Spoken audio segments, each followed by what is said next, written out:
Hi, welcome back to Rebecca's Travels. Today I'm going to be talking about airlines. So let's jump right into it. Now, there's different types of aircrafts, from jumbo jets, which are 747s, to 737s. Also, you can get a lot of Airbuses as well. Again, when you get on the plane, the cabin crew will explain where your nearest exits are, or they show you now a video showing the nearest exits in a case of emergency. There's also a booklet or some sort of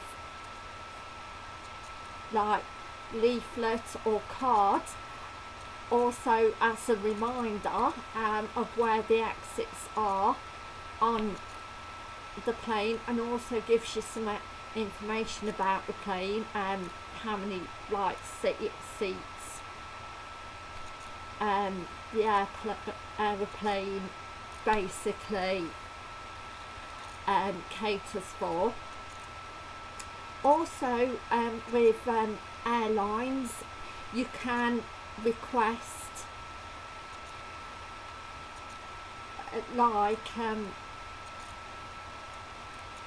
seatings to be, say, together, but you do have to pay extra for that.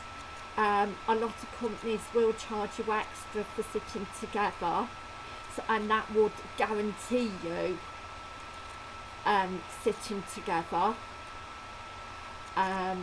It's something like £10 extra, but if you don't pay the £10 extra, then you probably still will get to sit together, but not guaranteed, especially if there's a large party of you. Most airplanes are 2 aisles and 3 seats on one side and 3 seats on the other. However, with jumbo jets, like 747s, which are larger, you probably could get 4 seats one side and 4 seats another. Another thing, whether it's a charter airline, basically that is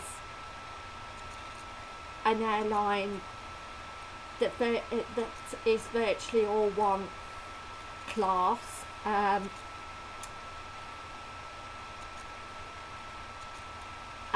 You can also, with charter airlines or scheduled airlines, request for a larger seating area, but again, a lot of airlines will charge extra because it's likely to be near a fire exit, and obviously it is taking up more room. Also on airlines, most airlines you have, well, all airlines, they have recliner seats, so you can basically sit more comfortably if you wish. Also, there's also a tray that you bring down for eating or any drinks, and again it depends how long your flight is, whether and also whether it's charter or scheduled, whether you basically get your meals in. A lot of airlines scheduled and charter will charge extra for food. So again, there is a charge for extra space in seating and for food, getting your meals in. A cheaper way of doing it is if you are on long haul, is maybe get your food from a say supermarket or wherever in advance, and that again will save you in the long run. All you have to do is, if it's sandwiches, just make them up, but it really depends on how long your flight is, because if it's only a short flight, then again you may not want food, or you may want your food at the airport and not on the plane. I mean, it really depends, but I mean the cheapest way is buying and making sandwiches up for yourself and getting snacks in on advance rather than paying at the airport or on the plane.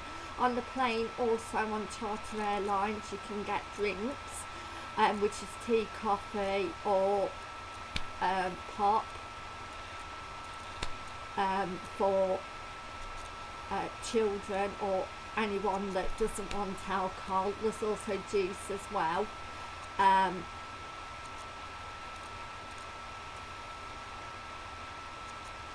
Pop is a bubbly carbonated drink. Some Americans call it soda, but a lot of people in the UK and Canada, they call it pop. But anyway, pop is a bubbly carbonated drink, a fizzy drink basically.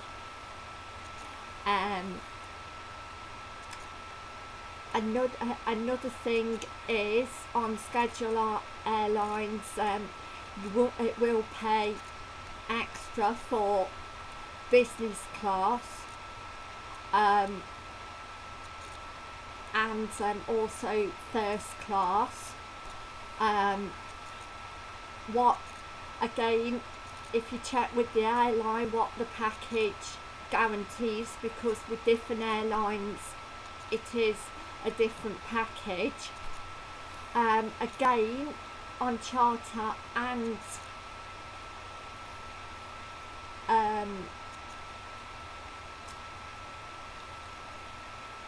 other airlines, schedule airlines, you do also get like a radio that you can listen to, where you just plug in and you can turn it up or down, or to what channel with like earphones. You are also, you will get a duty-free box as well, in a pouch. Another thing is, if you need on all lines anybody, a flight attendant to come to you in emergency, you just press a button from above, but they'll explain all this in the video and on the leaflet.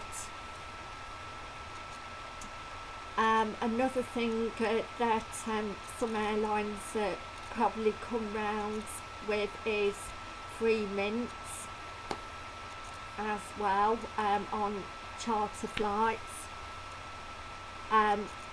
That again helps you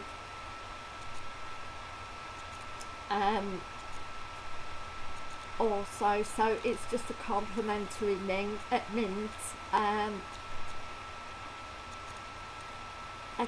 Again,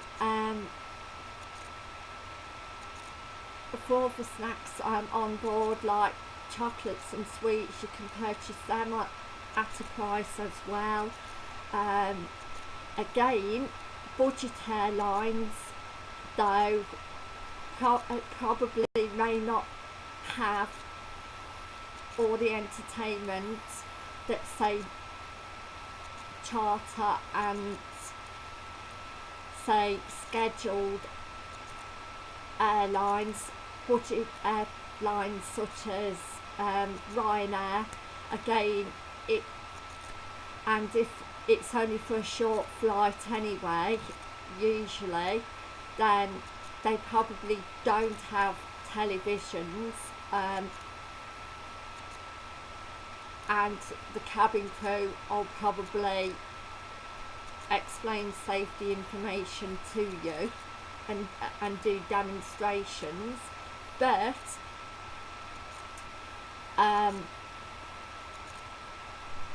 again, it really depends on the airline, you see, but there will be safety instructions on all airlines in event of an emergency, such as a crash, and they'll also, in the leaflets and in the videos, explain what to do in event of emergency, on crash landing, on land or at sea.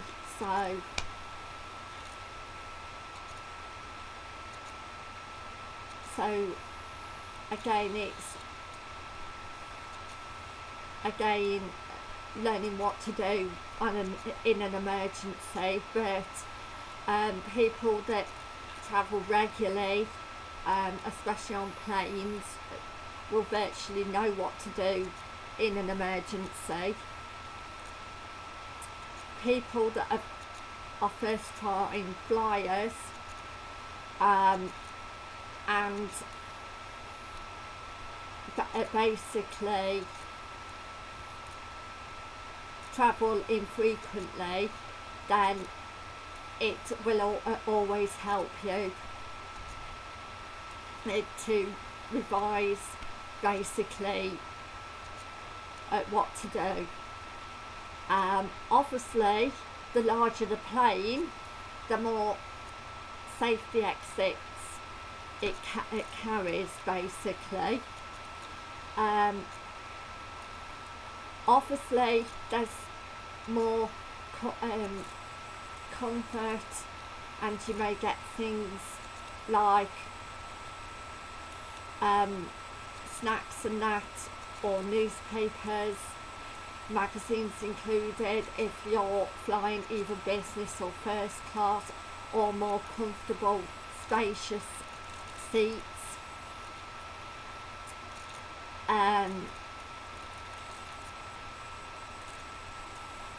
On scheduled airlines, also on charter flights that you are travelling a long journey, say for instance East Midlands to, say, or Birmingham to Orlando Airport, which is 9.5 hours going, or 9 hours going, and it was 7.5 hours coming back. We also had a small pack with basically it's a traveller's pack with a small toothbrush that you can do your teeth, also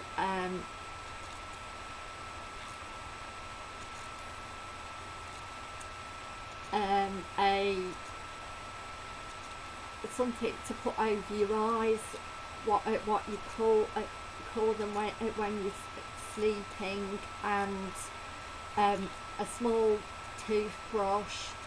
It contains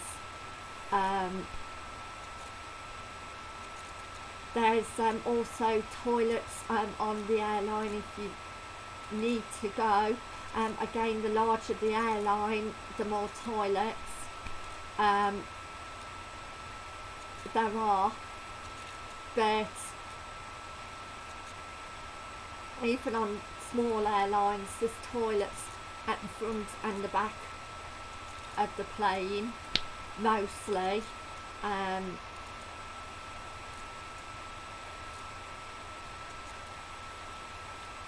And again, when getting off on and off small planes, I'll have a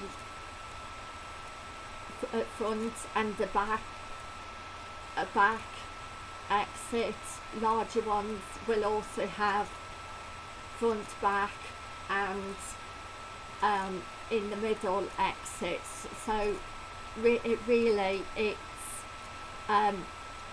when you get on and off, you just go to the nearest exit. Again, finding your seats on the airplane, it will say on your boarding cards. Another thing, there's the overhead compartments on a plane where you can put hand luggage, where you put your hand luggage. Again, if you can't reach the overhead compartment, then you can always ask the cabin crew to help you, so that's not a problem there. And they will assist you.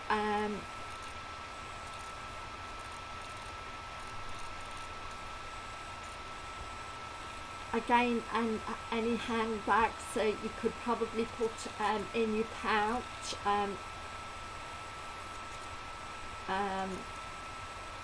if it need be.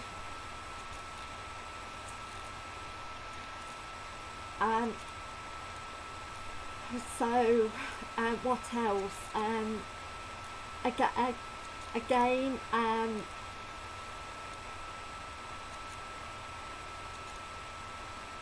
when you take off, make sure that you don't get out of the seats, and always wear your seat belts. You can only take your seat belts off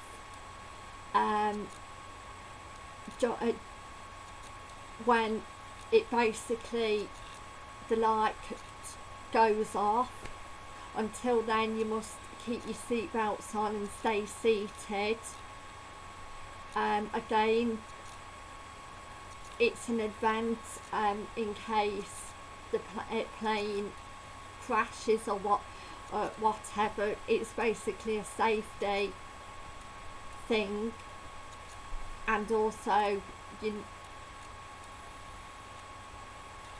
when the plane is upright, it is safe to walk along if you want to go to the toilets. So if you need to go to the toilet before started, then go before the plane starts to move, or when you're virtually straight when it's gone off. Also, when you come to landing, the seatbelt light will come on again, and you basically have to fasten your seatbelts again. You can't go to the toilet then. Again, if you need to go to the toilet, then go to the toilet whilst you're flat in the air, not just before you're landing, because the seatbelt thingy bob will come on, and also the cabin crew is basically checking during that time before you're about to land, and when you just before you take off, that your seatbelts are fastened. So I mean, obviously if you've got children, then you're responsible for fastening their seatbelt and also protecting them also in event of an emergency.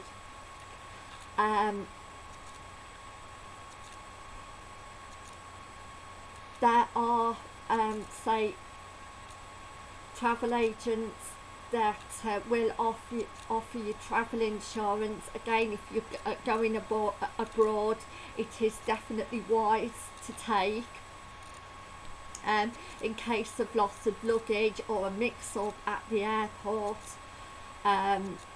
For instance, another thing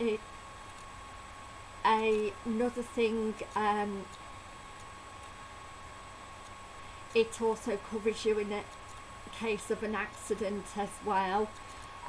You also can get travel insurance at the post office as well, or a bank. So there's plenty of places where to get travel insurance. Again, it really depends with travel insurance how long your holiday is going to be,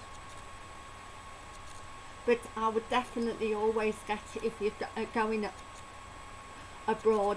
Definitely advisable, because again it covers you in case you have an accident or basically luggage.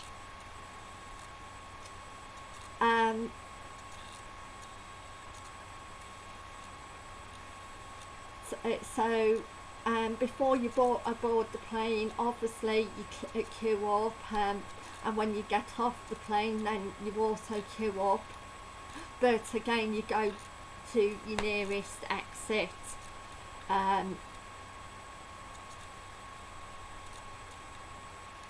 So yes, well, that's about it. Thank you for watching.